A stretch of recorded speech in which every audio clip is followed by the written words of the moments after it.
welcome everybody. We've got Brian Hronchek with US Steel. He's a reliability engineer there. So this session, he's going to be talking about lessons in continuous improvement from the Marines. So this will be really fun presentation. I think we'll all learn a lot. All right. Hey, can you guys see that okay? Everything's good? Looks. All right, so I'm going to start with a quick illustration and everything before I really get into this. And this is the Marines, a story of continuous improvement. All right, and I'll start my story, again, with this little illustration. So I want you guys to picture this for a minute, all right? Let's get out of reliability. Let's get out of the mill or the plant or whatever it is that we're doing in production, and let's think about something totally different. So picture this. Picture a bunch of Monster and Red Bull amped up Marines headed into a fight, right? They're ready to go. They are fired up. There is artillery fire and aircraft and bombs falling everywhere. It's very chaotic. But that's where the Marines thrive, is in chaos. And they get onto the objective and kick in the door, and they start clearing the building. And at the end of the day, the Marines have taken the objective. And so it's time to celebrate, right? Let's celebrate. Let's break out the box of our best MREs. Let's have a Viking night. Let's celebrate. We'll put out a light security tonight because we've vanquished the enemy. They're not here anymore. And most of us are just going to kick back, get some rest, and we'll start digging in and improving the defense tomorrow. All right. And while we're doing that, of course, the enemy is staging a counterattack, and they walk up onto the objective and just slaughter a bunch of Marines. And that is absolutely not how we do business. So I'm going to tell the story again, but I'm going to tell it the right way. Okay. So this is how it really happens. And you start with a bunch of Marines headed towards an objective, amped up on Red Bull and monster drinks, artillery and fire support. Everything's very chaotic. Kick in the door. We're taking the objective. And once the objective is secure, we immediately go to improving it. We start digging in fighting positions. We call up our engineering support, put in HESCO barriers, and they start bringing some additional material to further harden our position against an enemy attack. At the same time, we're creating fire plan sketches, and we're creating interlocking fields of fire and pre-planned targets, working with supporting agencies. And then we get out on foot and we patrol the area to make sure nobody's sneaking up on us. We use our overhead surveillance with aircraft and helicopters and fixed wing aircraft to make sure that nobody can get us on the long range. And in the end, nobody ever comes back because we're that much farther ahead of them. They don't think they're going to win the fight, and they give up. And that's the end of the story, right? So this is a story about how you will never be good enough. It's a lesson in continuous improvement from the Marines, or basically how to be ready for anything, right? So really going to keep this simple. It's a simple agenda, but it's really a powerful message. And while a lot of the presentations are very focused on, technical aspects of reliability, I want to take a step back and I want to focus on you as an individual, right? I'm not focused on anything technical or mathematical or anything else. I want to focus on the person, right? And at the end of the day, if I can give you a strategy and help point you in a direction that helps you achieve more than what you do today, then I'll consider that one. I'll consider that a win. All right, but first, I'll introduce myself. Who is this guy and why am I qualified to talk about this, right? So in 1997, I joined the Marine Corps, and I ended up with a job maintaining F-18s. I was a structures mechanic for F-18s. It's funny, I actually met my wife in the squadron. She was an engine mechanic, and it was like engine, power plants, structures, airframes. It was like a match made in heaven. It was really good. It's been great. Still with her now.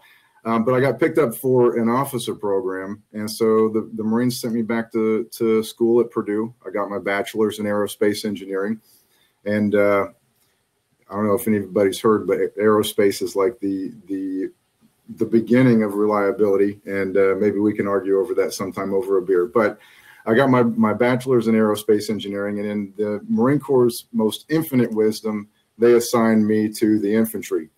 So I went back to work as an infantry officer, and I'll tell you what, though, some of the things I'm going to share today are from that experience. That was probably one of the greatest experiences of my life and of my career, and I wouldn't have picked a different one, had I go back, knowing what I know now. But everything has to end at some point. So in 2014, I had to leave the Marine Corps, retired, and I started a new career in big oil. I thought, okay, this is great, being reborn into oil. Or really, I wasn't being reborn. I was becoming the undead. That was an absolute terrible experience, not because of big oil, but because of the specific location and my boss. So I had to make a jump, and I jumped over to tubular. I jumped over to steel tube making in Alabama with US Steel. And I have to say that that was probably the best move, post-military that I could have made. My boss there was incredibly generous, probably sent me and my partner to $50,000 worth of training each. Got my CMRP certification, vibration analyst, oil lubrication analyst, and some other things.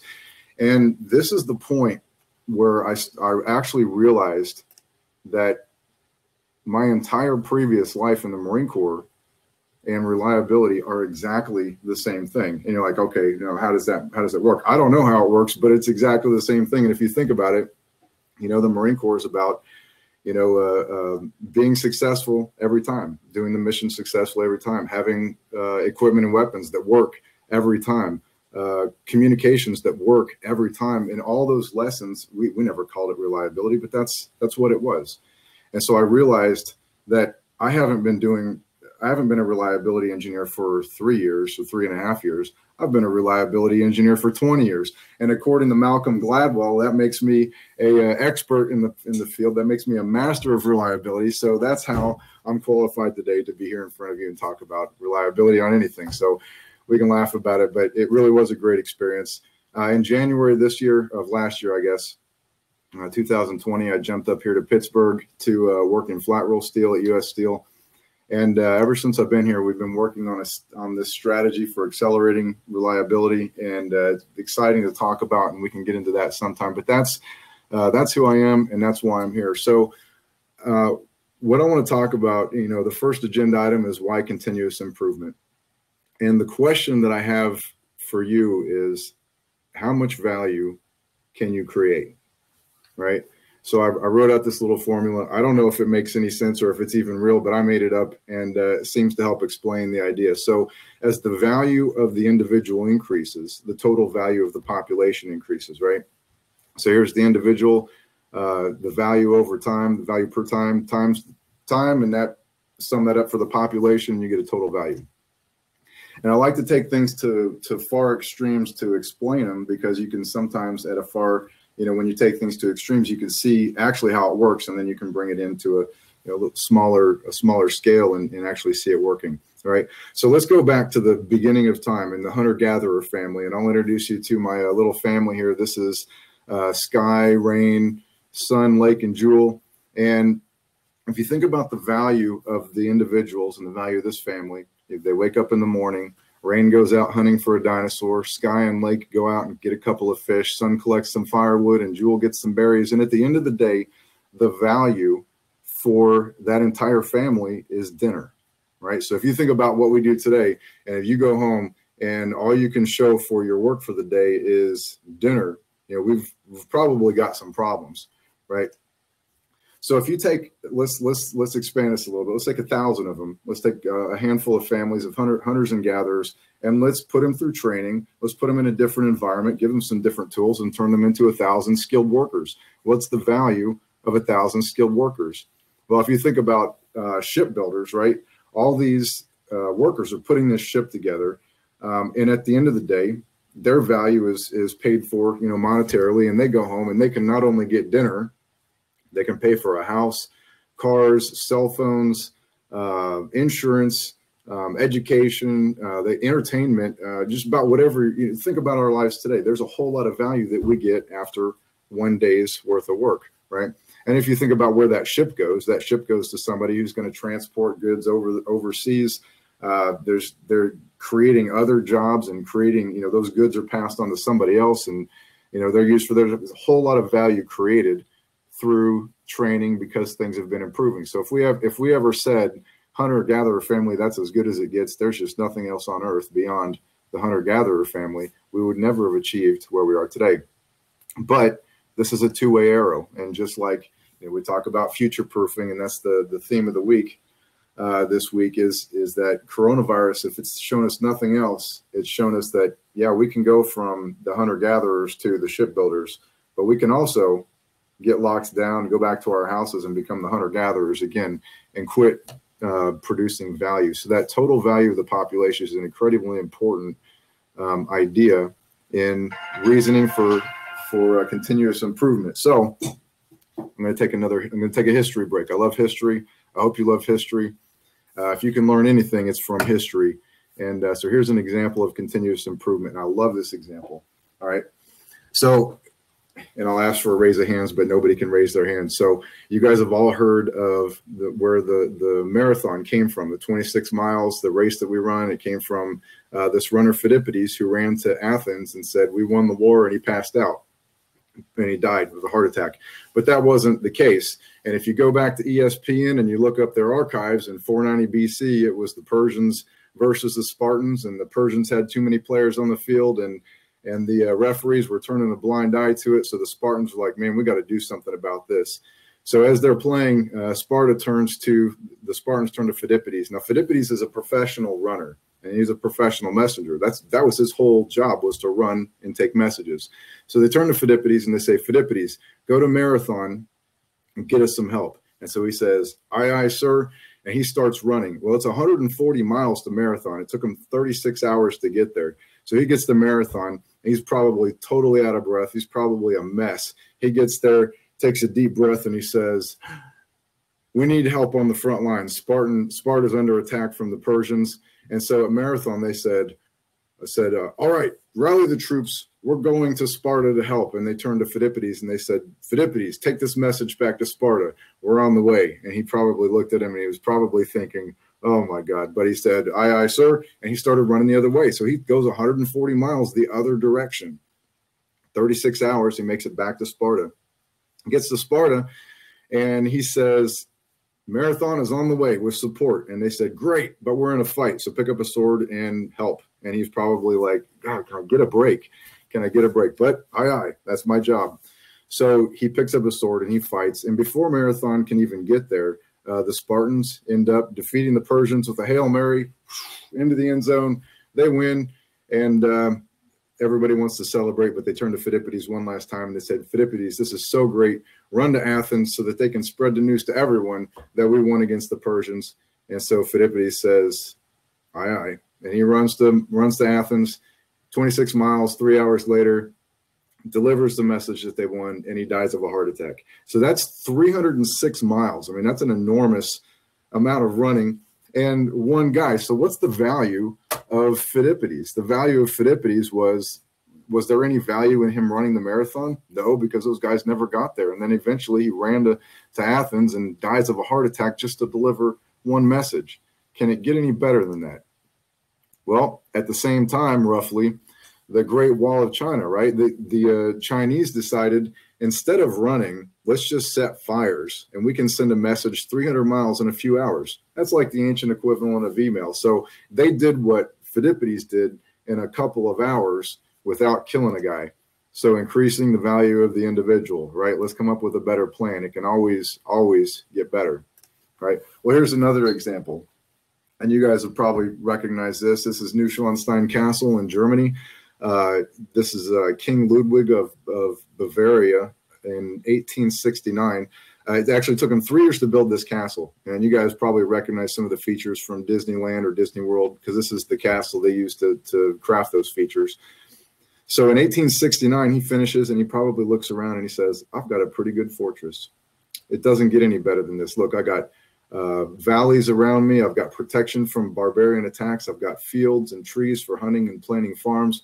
He says, this is really good, right? Now, if he passed on this castle to his kids and everybody just decided that's as good as it gets, well, what changes could be made? What could be different? How bad could it really get, or how can it change? And the answer is,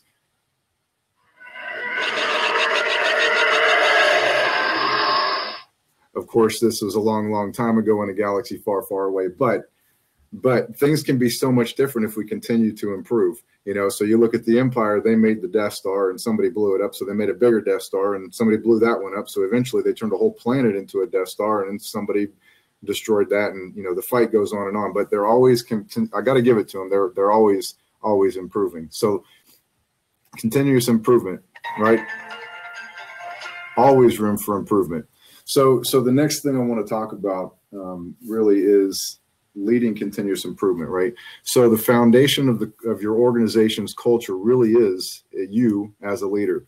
And so the question is, who's more important, the leader or the team? And I'm going to argue that it's the leader, right? So if we look at this matrix here and we say, what are the possible mixes here of the leadership being continuous improvers or the team being continuous improvers, and which one's more important?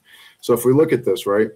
If you're not into continuous improvement, if you're not into improving at all, and your team is also on board with just not improving, just status quo, do it the same every time, right? The organization is going to get stagnant and it's going to slowly die. And if you like Star Wars like I do, it's like rotting in the belly of a sarlacc for 1,000 years, right? So that's not where anybody wants to be. So maybe somebody on your team says, "Whoa, I don't want to go there." So what if the team is a bunch of continuous improvers, but you really have no enthusiasm for it? Well, those who are continuous improvers will eventually get tired of fighting with you, and they're going to leave. They're going to be replaced by those who are not, and the organization is going to be stagnant, will slowly die as if it was rotting in the belly of the sarlacc for 1,000 years, right? So here's the alternative, right? So let's look at the best case. You're into continuous improvement and your team is into continuous improvement, and the outcome is the organization improves quickly. We're a team. We're working together to get better every day, and pretty soon we'll be leading the industry. Now, last block over here is, what if your team is not into continuous improvement, but you are, right? You're the leader. So what happens? And that is, some might be inspired to improve, right? Some others may get uncomfortable with the environment. They may want to go look for a job where things never change, and they're going to leave and be replaced by other people that are continuous improvers. And eventually your organization is going to improve quickly and you're going to be leading the industry. So of these two scenarios, the most important factor here is you, and most important decision you can make is to be the continuous improver. And if you don't like that, then Arlie Ermy is just going to tell you to continuously improve until he gets tired. So that's the answer. So continuous improvement, right? So what does it mean to be a continuous improver? Say, okay, that's great. What does it mean, right? Well, continuous improver is somebody who is always looking at every aspect of themselves and saying, what can I do better? Be critical, right? Saying, I can get more education, schooling, experiences. So one thing that I suggest, and I'll tell you that this is proven from experience, is reading. So now I gotta go against a couple of the guys that I gotta throw an alternative opinion out for a couple of things that have been said already this week, and that is read, right? So when I say read a book, I mean actually read a book, not a audio book. Articles are great, audiobooks are great, videos are great, but the reason I say read books is because when you're reading a book, psychologically, mentally, whatever it is in your brain, you are actively engaged in that action, right? You have to actually focus in order to look at that book and read it and get everything and assimilate the information. And when you're reading a book, it's generally subjects that go a whole lot deeper than a news article or a periodical or something like that, or a video, or the passive engagement of an audiobook. So the brain signals, the neural signals are going, creating a deep understanding of the subject and starting to create connections with other experiences that you've had. So it creates a base for decision-making, mental modeling, and recognizing and making quick decisions in the future. So I recommend 4 to 12 books a year. I generally hit the 6 to 8 mark. I think in the last 6 years, I've read about 42 books, right? And I'll tell you right now that compared to a lot of people that I've worked with, it's very apparent that it's an effective tool, right? And I'll tell you the where this came from actually is this guy right here, right? And you know, Sean introduced the book, Boyd, the fighter pilot who changed the art of war. He introduced that earlier, and I was about, oh, Sean, you have not done him justice, but that's okay because Sean was just passing that on. But this guy right here, right, John Boyd, this pilot between World War II and Vietnam, he has single-handedly developed the air-to-air combat doctrine for half the nations of the world. And he developed the Marine Corps ground tactical doctrine. So the way that I learned to fight is because of this man right here. And he's also the reason that Desert Storm was a one-day fight, right?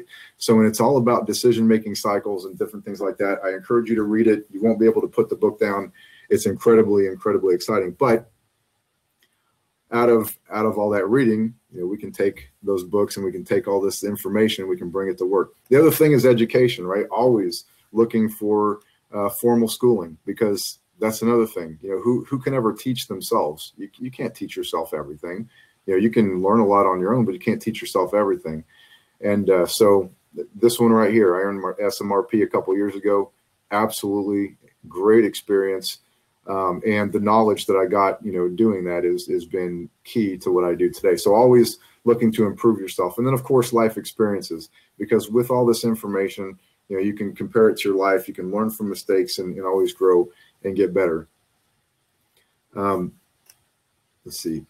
What a great quote. And I know James Mattis is a little controversial these days, but, we grew up on him, and he had an absolutely great quote from post Desert Storm about the importance of reading. So I'll let you guys read that there.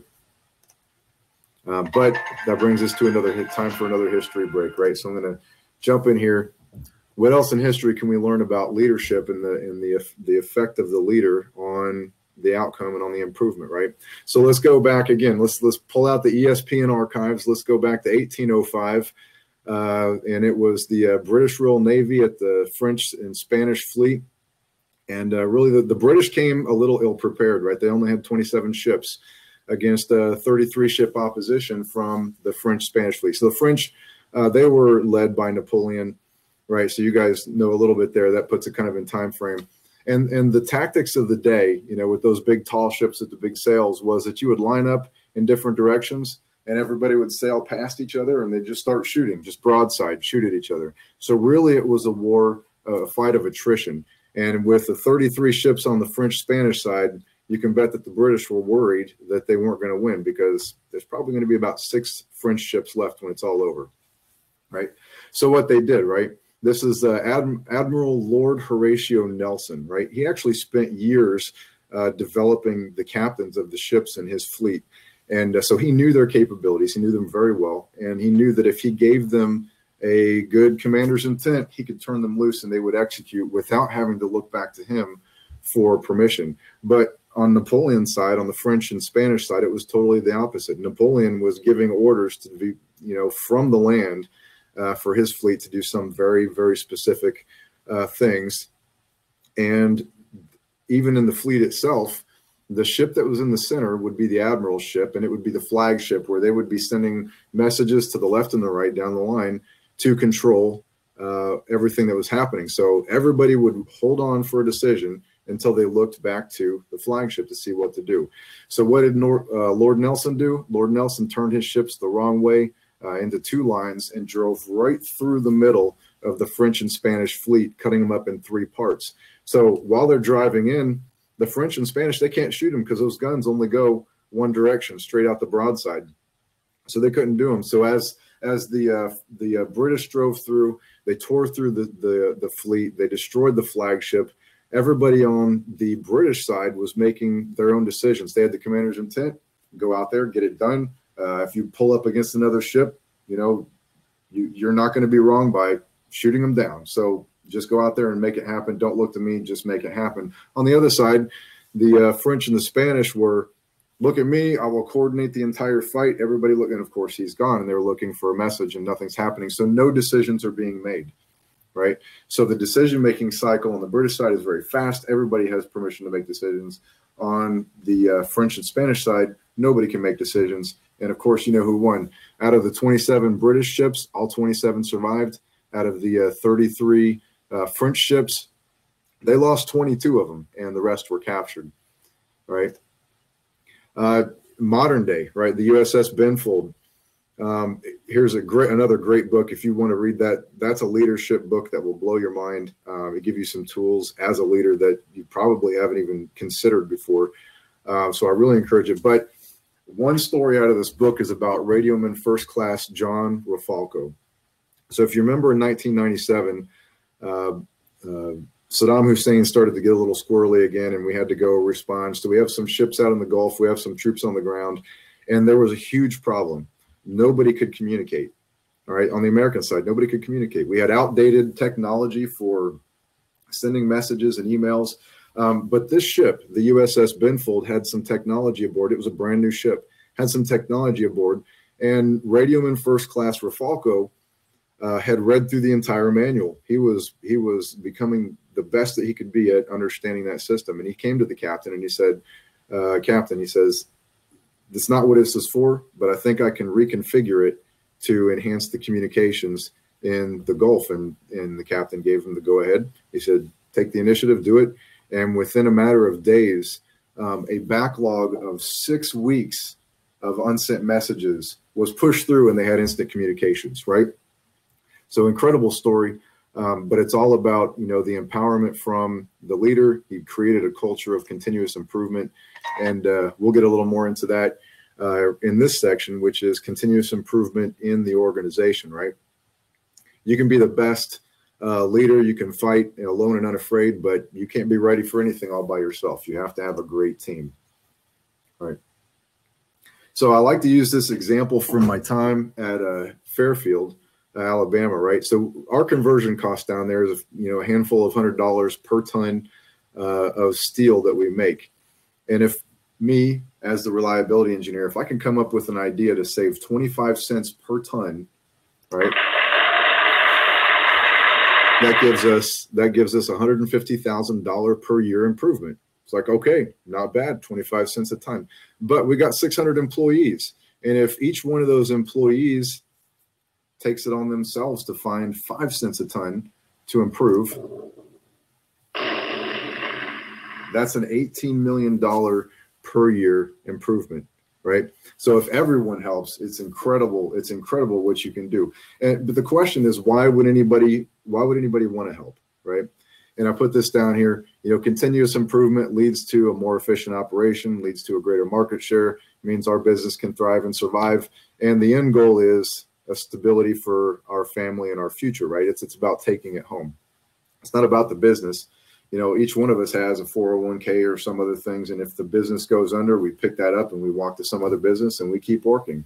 So it's not about the person being committed to the business. It's about the business being committed to the individuals. How stable can I make your life? And if I can give you those reasons why working here is good for you and your family, if I can provide that stability, if I can provide, the things that make you want to come back every day, then you have buy-in and you want to come back, you want to help improve. So you have to be able to tell that story, and you have to be able to tie in continuous improvements into, and connect on a personal level where that person understands why. Why is it in my daily job? Why is it in my future? Why, right? So there's a couple of other good books, and you guys talked about a book reading list. And me and Sean Eisenhower had this talk a couple months ago about putting together a reading list. So I'm glad that other people are, talking about the same things. But how do you do this, right? And one thing you have to do is you have to train and you have to mentor. And while it's not a book on training and mentoring in, say, an industrial environment, Colonel Grossman writes a great book called On Combat, which, while it's a little bit, it's not for snowflakes. I'll tell you that much. It's not a book for snowflakes, because it does get into the psychology of combat and how to prepare yourself for things like that. But those same lessons that he talks about are 100% relevant to what we do every day. And I'll give you an example. You guys here, you're going to play like you practice. You're going to perform like you practice, right? So he tells a story of a police officer who practices with his wife. He's like, honey, I want you to hold the gun, and I'm going to take the gun from you like you're a bad guy attacking me. So he'd give her the gun, and he would grab the gun, and he would say, okay, great, do it again. And he would hand the gun back, and he would grab the gun, and they would, okay, hand it back again. And they would do that over and over and over again. Well, one day while he's off duty, he's with his buddy, and they're walk into a 7-Eleven that's actually being robbed at that second. And of course, his buddy pulls out his gun, and the guy runs through the aisles to the back of the store. So they both take different aisles back up there. Wouldn't you know it, the robber jumps out in front of this guy with this gun. He grabs the gun, and then he gives it right back. Like, really? Like, you can't think through that. You couldn't hold on to the gun yourself. Luckily, his buddy came around the corner and shot the guy before the guy shot him back. But the point is that when you're under pressure and when you practice things over and over, it becomes natural. You do them you do them naturally. You do them without thinking. And if we can get our employees to learn the right skills and do things without thinking and do things for the right reasons, and so Dave Grossman goes into those tools in On Combat. Another one is setting vision and goals, right? How do you turn your fleet loose on the Spanish and French fleet with just a commander's intent if they don't know what your commander's intent is, if they don't know what the vision or the goal of the organization is? So Strategic Project Management Made Simple is an incredible book.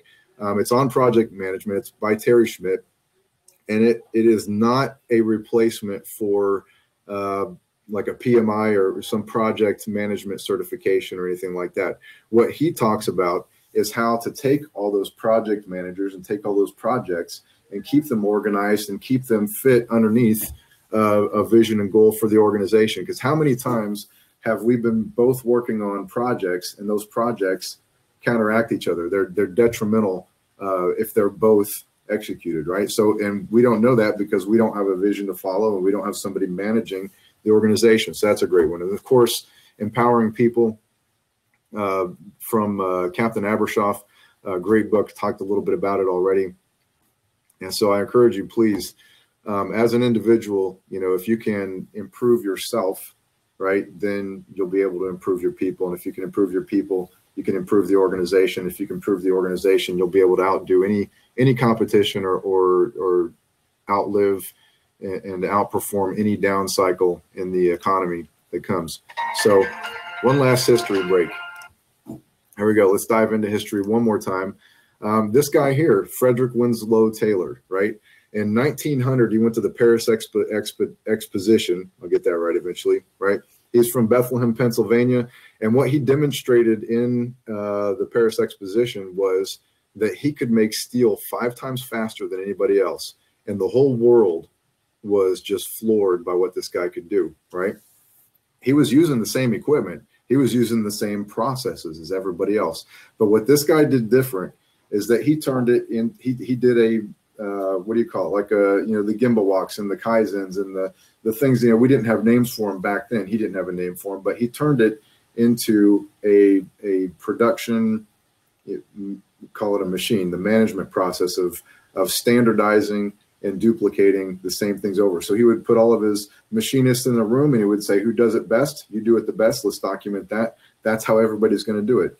And pretty soon he got to the point where he could take an unskilled labor force and give them specific tasks that were written down and demonstrated, and they could perform them. So he's reducing the cost of labor. He's increasing the speed of production. He's making all sorts of money.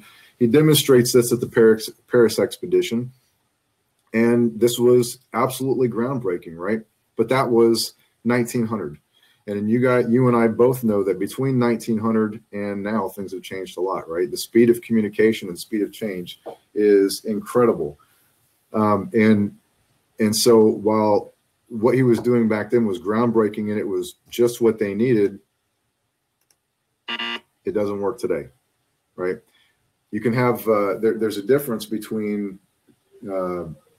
complicated process, which is what he had. He had a complicated process and he could line out the specific lines and tasks and he could solve the thing and make it more efficient. There's a difference between complicated and complex, where there are all sorts of webs of interrelated relationships where one action will have effects in multiple arenas and everything, right? So it's what he did there is great for the time. Doesn't work anymore. We have to learn how to be adaptable rather than how to be structured. So the alternative to that, right? And this story actually came out of General McChrystal's Team of Teams, another great book. I'm almost done with it right now. It's actually been a great follow-on to the John Boyd book about Colonel Boyd. So if we go to FastCap and Toyota, these guys are continuous improving organizations, right? So 2 Second Lean by Paul Akers.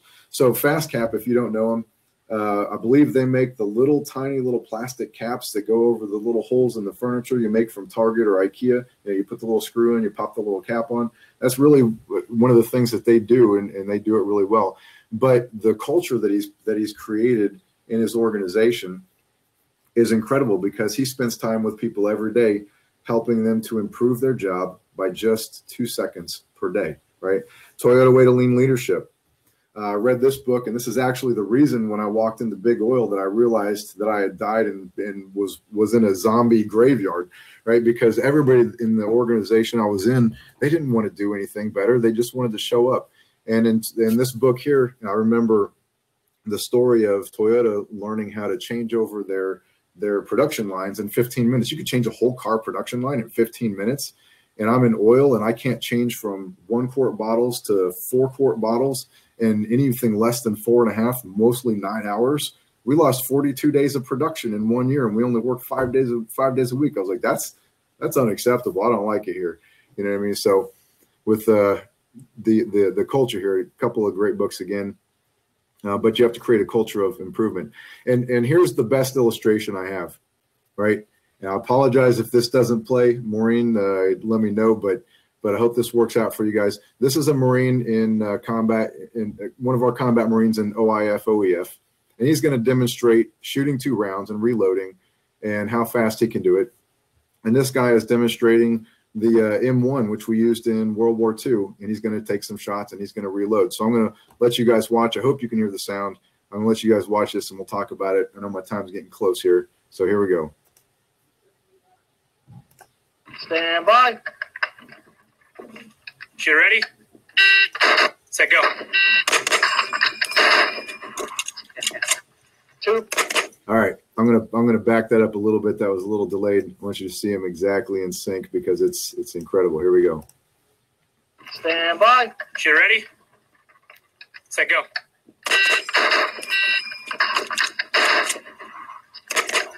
All right, so there you go. So there it was. So I won't play that again. And if you couldn't hear it, I apologize. But you saw the magazines fall out. You saw the reload. So this guy reloads in 2.6 seconds, and this guy reloads in 4.4 seconds. So if we from World War II said, hey, this M1 Grand, that's as good as it gets, and we never improved, we wouldn't have the capabilities we have today, and we wouldn't have been able to fight the fights that we've been in for the last couple of decades. But the question is, where do these improvements come from?